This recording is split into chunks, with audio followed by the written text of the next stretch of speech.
What's up, guys? It's Portia Show, and today you are going to learn how I do my sleek braided ponytails. Yes, so if you're an auditory learner, it's a full video, in-depth detail. You can listen to it. If you're a visual, mute the video. If you're a kinesthetic learner, follow along with me. So first, you're going to start off on freshly shampooed hair, blow dried out, no products. The only product she has on her hair right now is some leave-in conditioner and the Nairobi Sheer Shine, which I'll show you later in the video. And you're going to start out by parting her hair in very small sections, and you're going to flat iron it. I use 350-degree heat with my Baby Bliss flat iron. Go over her roots about 3 times and pull through the ends 1 time. You want to make sure that you get her hair pressed out nicely. I know you're like, oh, it's a sleek ponytail. It doesn't have to do all that. But yes, it does need to be straight so that you can get the sleek look, and it also makes it easier for you to mold down later without too many products. So it should be like this once you get it all pressed out and everything. Then once you get her hair pressed out, you're going to section it into 3 sections, 1 in the back, 2 in the front. She is getting a middle part, so I parted it down the middle. If they're getting a side part, you part it on whichever side.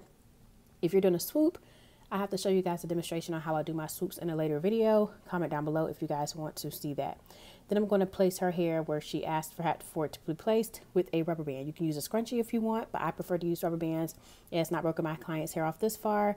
And if you know what you're doing, use the thick rubber bands, you should be good. You're going to wrap it about 3 times, not too tight because this isn't the final placement for it. Because keep in mind, once you start molding, it is going to slide down. Then I'm going to press out the back of her hair, the nape of her neck, where it's sometimes the tightest curls, with the small flat iron. Use whatever you prefer.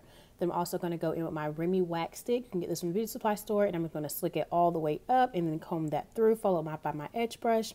And then I'm going to spray this with my Even spray. You can use Gots to Be, you can use Spritz, whichever hose spray you prefer to use. But just spray it on that section and work quickly because this product does dry fast. I'm going to comb it through with my rat tail comb.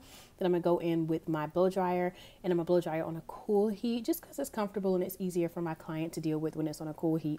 And the hair dryer that you see me using in this video is the Tideways hair dryer. I love this hair dryer because it has 4 settings instead of 3. So it has 1 cool, warm, and hot, but it also has the setting that alternates between hot, cold, and warm. So it flows through, which is great if you're doing wig installs. Okay, so I'll give you guys more details on this in a separate video. But you're just going to trace that edge brush, brush and blow dry, brush and blow dry. Then once you finish the back, you're going to repeat this all over the head. So I work in sections, in tiny sections, except for when I'm doing my wax stick. I only use my wax stick for the back, as you guys can see. Sometimes I use it for the front if necessary, but only for the back. And I'm just spreading it all over that section and then combing it through so you don't have like caked up white stuff. Combing it through, guys. Then I'm going to spray my Even on 1 section at a time. And please only work it 1 section at a time because once that Even dries, it is hard to work with. Comb it out, mold it out, repeat the steps, brush, trace, brush, trace. Once you get your hair molded down in the back, then you can tighten your rubber band or replace your rubber band wherever you want it. And make sure you ask your client to move their neck around just so that you can make sure that it's not going to be too tight and cause bumps and tensions and headaches later when they are alone and without you. Once you get it where you want it, you're going to spray it to set it in place with your Even spray, your Spritz, whatever you choose. And then I'm going to go through with my rat tail comb and just comb that again. And then I'm going to use the end of my rat tail comb. You guys will see me do that in a second and trace that. And that just kind of gets any flyaways and it places everything into that rubber band. So now let's move on to that front section. Each front section I section into 3 parts. And I only spray the roots of the mini parts first, just to comb it down because again, I got the stuff dries fast. I'm going to comb it through because I'm going to spray the ends later, and then I'm going to place it where I would like it. Now, I know you guys saw me do the back in 1 big section, but because this is the front and this is where it truly matters, I like to break everything up part by part. Like you see me parting another section, then I'm going to do the last section, and I'm only spraying down to from the root to like the part that I'm going to mold. Do not spray the ends because you're going to go in and do that later. See me combing it down, following my hand, and then once I get to the top, I just do my brush and trace with my blow dryer like I did in the previous clips. Now we're going to spray those ends and saturate them good, and then we're going to comb them out with our rat tail comb, the black comb or the edge brush, and then we're going to trace it with our hair dryer on cool. Okay, guys, I know this is repetitive, but this is what you need to know. Now I'm going to take another rubber band, a smaller rubber band, and I'm going to put those 2 pieces in the front and combine them with my section in the back, not wrapping too tight because the only tight rubber band should be the first rubber band that you used. Let your client move her head around. She says everything is okay.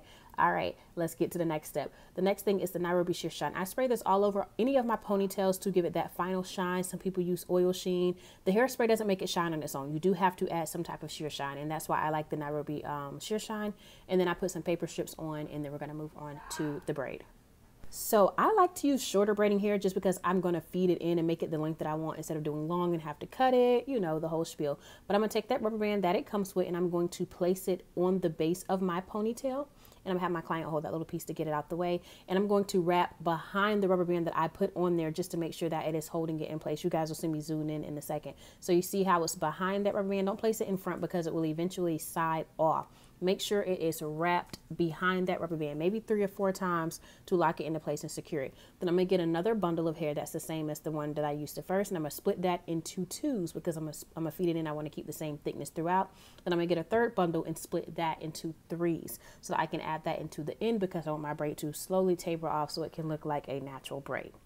So then I'm going to pull the hair down from the top and I'm going to take out one small section that's going to be my wraparound piece. This is probably as wide as like 2 fingers when it's spread out. Not too thick because you don't want it to be bulky, and we're just going to set that off to the side while we start braiding. Now, when some people do their braids, they automatically braid the natural hair into 3 parts. I don't particularly do that. What I do is I just split pieces of the braiding hair with the pieces of her natural hair that I'm going to split, and then I wrap the braiding hair around her hair. If you're a braider, you already know. So this part is not for beginners right here. This is for people who already know how to plait. You're going to start plaiting and then you're going to keep tucking. That's what it's called. You're going to keep tucking as you go. You're going to braid and tuck, braid and tuck, and braid and tuck. And once you see it start or feel it start to thin out, that's when you're going to grab your piece to start to feed in. You'll see me do that in a second. I do have an old feed in braid tutorial on my YouTube channel if you guys are interested in learning how to do feed ins, but again, this isn't for that right now. However, this is the first video in the series that I'm going to start doing where I do tutorials of your requested videos. So if you guys want me to do a step-by-step tutorial showing you guys how to braid, I will do that. So I'm going to take those pieces and I'm going to feed it in the back, and I'm just going to feed it in until I can't feed it in anymore, until I get all the way to the bottom. And then once I get to the bottom, because I don't dip my braids, that's just my personal preference. I feel like it just makes them too thin for some reason. I take my flat iron and I kind of like melt the end, but then I go over the entire braid to kind of melt and get rid of those flyaways, but don't hold it on there because you don't want to burn the hair. So now it's time to get to the wrap. The wrap piece is very, very simple. You can use some Got2b gel if you want to, but I'm using my Old Faithful, my Even Spray, and I'm going to spray it on there, comb it through with my edge brush, and I'm going to wrap. I tried to zoom in so you guys can see it better, but I didn't really get a good angle in this video, but I didn't want to trash it. So yeah, you're just going to wrap until you cannot wrap anymore, and you're going to spray the end once it's all the way done and then tuck it. Make sure you're covering that rubber band and the beginning of where your braid started. That is the objective of this little wrap piece, okay? Some people do not know that. Now, the Even Spray is going to hold it into place, so you don't necessarily have to put glue on it unless you want to. Once you get done with the wrap, you're going to go over it with your flat iron. Do not press it down. Just kind of tap it to hold it into place and melt that in. You don't want to burn the ponytail, okay? You're just tapping the loose hairs into place in the wrap to make sure that it is secure. Now you're going to remove your paper strips. My client did not want baby hairs. If you want baby hairs, you'll add baby hairs. But she just wanted simple and sleek, and she loved it. And there you go. Of course, she's been styled.